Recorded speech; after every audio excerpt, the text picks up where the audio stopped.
Hello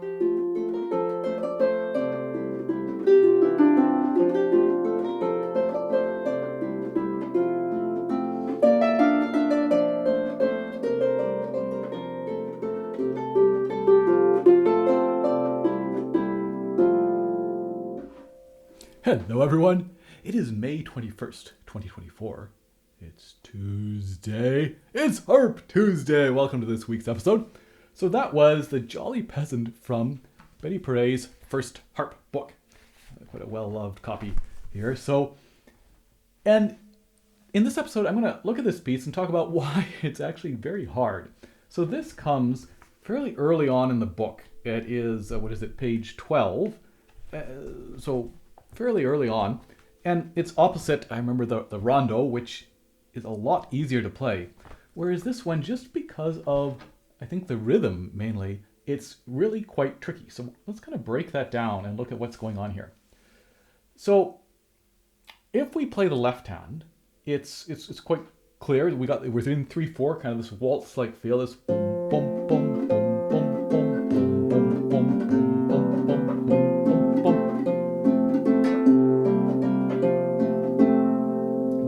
This typical sort of waltz rhythm. And you can see here that my teacher put in these brackets to, place at the beginning, place all of these to start with. And then we come off, and then again find all three notes. We can also kind of look here at the chord structure if we want, that we're in the key of F. We're playing a bunch of Fs to start with, F chords. So the tonic or the one, however we want to think about that, whatever vocabulary we want to use. Then this is the 5, the dominant, right? It's the starting on F, 1, 2, 3, 4, 5. It's a C7. This nice dominant 7th, and then just a plain C chord. But maybe the 7 is implied, right? So if we could write this as an F, or we could write that it's a 1 chord. Oh, that looks like a V. Let me try that again. It's a 1. I'll just write 1. And again, F and a 1. Then here we have C7.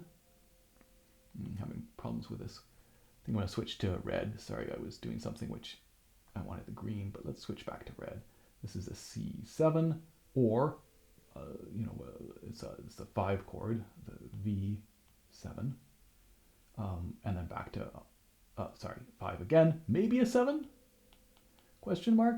And then we're back to the 1 and 1, another F chord.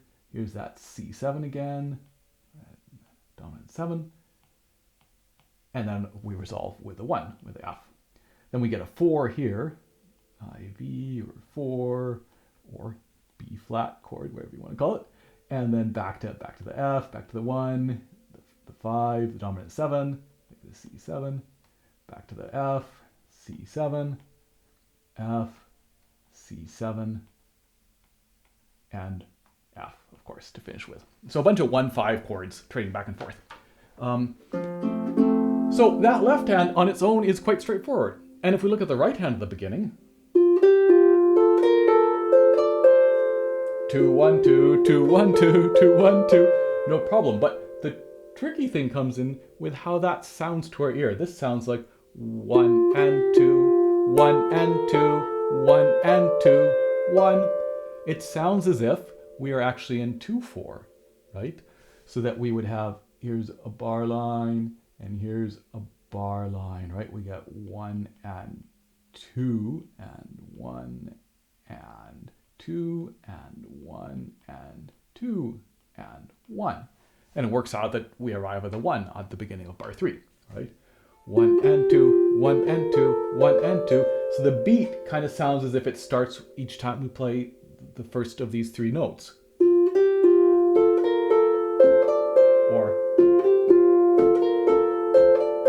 But again, the bigger beat might feel like 1, 1. But that's not what's happening with the left hand, because the left hand is going 1, 2, 3, 1, 2, 3, right? There's three beats, and really what we want to have happen then, what's kind of peculiar, and let me just get rid of all these markings here. What's And here's a spot, I think, where we will use something maybe a bit more visible. Let's use this yellow. What's happening is, here's our first downbeat on the start of these 2-1-2. Then the next downbeat is on the last of the 2-1-2. And then this set, there is no downbeat on that, right? That one actually isn't part of a big beat. So in fact, we get the next big beat comes with this one right here.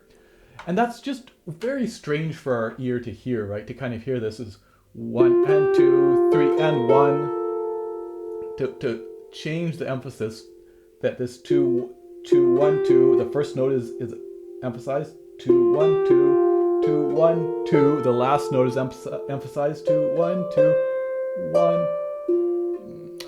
It's just really hard. And so especially if you're starting, like if you're just starting, and I definitely remember with this one not really getting it. I think in my memory that I played the notes, but I never really grooved it. And I think my teacher just wisely moved on, like learned the notes, great, move on. But just the way it's written, it's tricky to feel that shifting emphasis. If we kept this little rhythm going,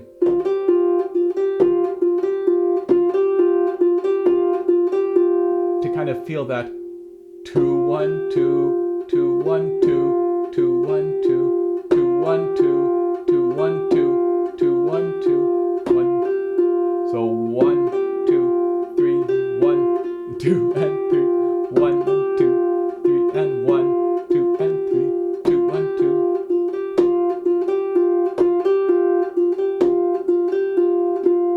It's just the way it's written is peculiar. It's the same as, for example, if we have triplets, but we're supposed to hear them as 1 and 2 and 3 and. Or, for example, the Debussy, the first Arabesque, right, where you're kind of wandering down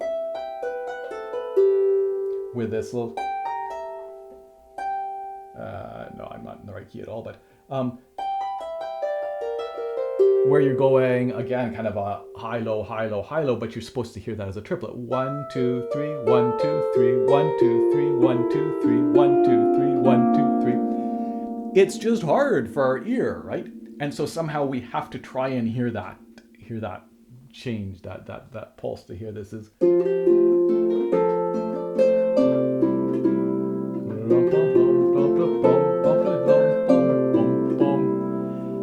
So I think that's just something to be aware of here. If it's feeling tricky to put together, it's because it is. Again, the hands separately are not so bad, but putting them together is tricky. And so I think, especially if you're starting out, this is a great one to practice hands separately and to really maybe know each hand pretty well. But as you're practicing that right hand, to really be aware of 1 and 2, 3 and 1, 2 and 3, 1, 2, 3, 1 and 2 and 3, 1 and 2, 3 and 1. To kind of emphasize 3 and 1, to feel that 1, that beat happening on the last of those 3 notes. Yeah, kind of tricky, kind of trippy, right? But kind of cool as well.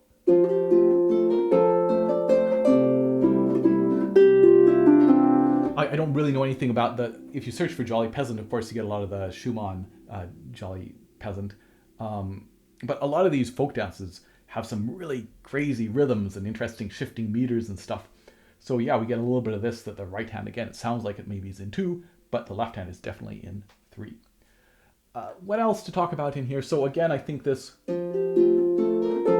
if that left hand can be nice and fluid, that helps us. This is early on in the book, so she is trying to avoid certain things, trying to make it quite easy. And so that's why that D here, I think, is just with 2. Because this idea early on, trying to train the idea that if you play a single note that's not connected to anything else, it will by default be with 2. I would say,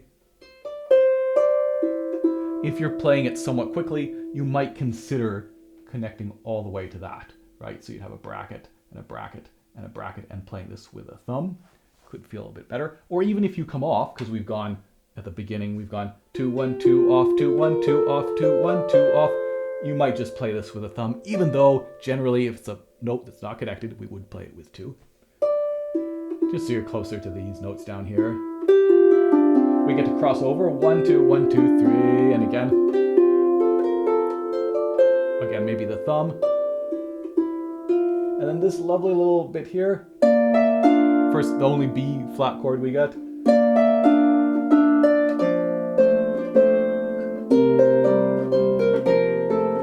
So these 4 bars, it's basically a 2-bar section and a 2-bar section where the pattern gets repeated a third lower, right? So these first 2 bars,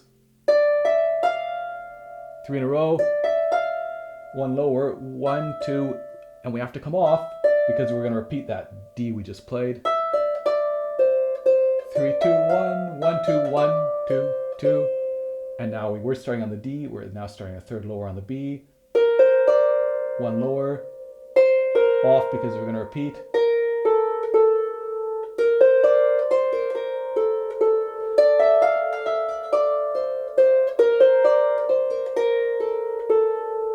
And then maybe thumb again here potentially. These little dotted lines here in this case are just kind of showing us that the left hand is going to play those notes. That's not entirely consistent in this piece. Sometimes she uses it to show the melody.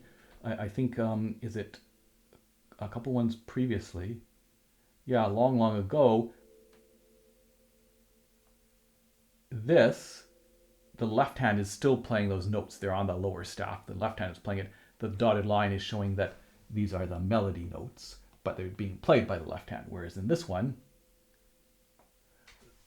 these notes on the upper staff, they aren't being played by the right hand. Those are being played by the left hand. They're not melody notes. The dotted line is just sort of showing that, yes, instead of, say, putting a treble clef sign or putting a bunch of ledger lines, it's just types that up there.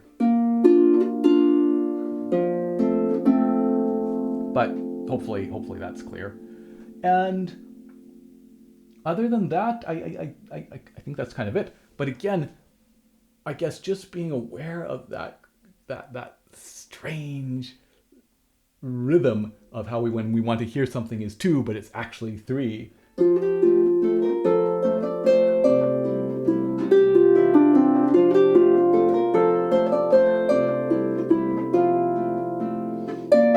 And again, this is quite expansive and joyful sounding.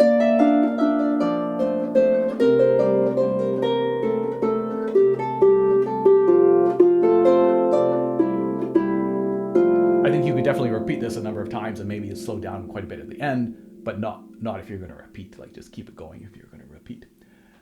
And again, some nice practice for that left hand.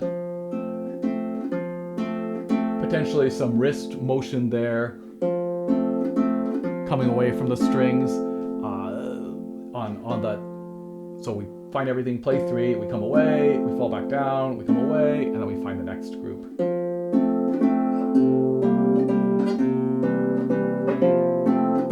Etc. So a lovely little piece, but a lot harder than it looks. And again, it comes quite early in the book. So if you happen to be going through this book and finding that this is a bit of a struggle, it's not you. It's one of the hardest pieces in the book in some ways because of that strange clash of rhythm. So hope you enjoyed that, and I will see you next week, I think, for another episode of Harp Tuesday. Cheers.